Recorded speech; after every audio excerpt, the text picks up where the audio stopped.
I don't want an algorithm or Mark Zuckerberg deciding what free speech is. I don't. And he doesn't either.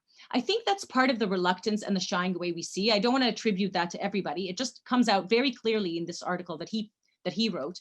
And I think that that's where we have, and that's the reasoning behind this interparliamentary task force is that we have a responsibility to address this issue, to create some sort of understanding of what it is that we expect of them. And it's not that there can be international regulation. Every country will have to regulate it in the way that it does, but it's not necessarily regulation that we expect. It may just be a code of ethics. It may just be a code of conduct. Because of the global nature of these platforms, and because it's important to hold them to account. And by the way, I think that that's where the public has a tremendous, tremendous power, right? Using these platforms, when you look at TikTok and that, terrible Holocaust denial game that they had of dressing up as Holocaust survivors and putting on makeup as Holocaust survivors, those are children engaging in Holocaust denial that don't even know what Holocaust denial is. They probably don't know what the Holocaust was.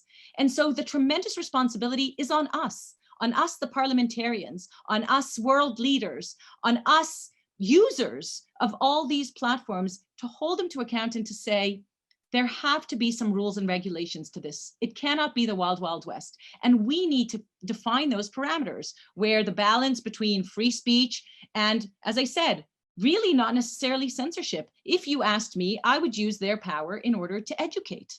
I think they hold tremendous power to educate. And when we know that billions of children around the world are being educated from what they consume online, then imagine what you can do with that if you find acceptable definitions. They don't need to be the ones to do it. Facebook doesn't have to have teachers. It just needs to refer out to the IRA working definition. They need to refer out to all kinds of resources that are available that are internationally accepted definitions of history or of, things that might have happened in the past and children should be made aware of, or what, racism looks like today.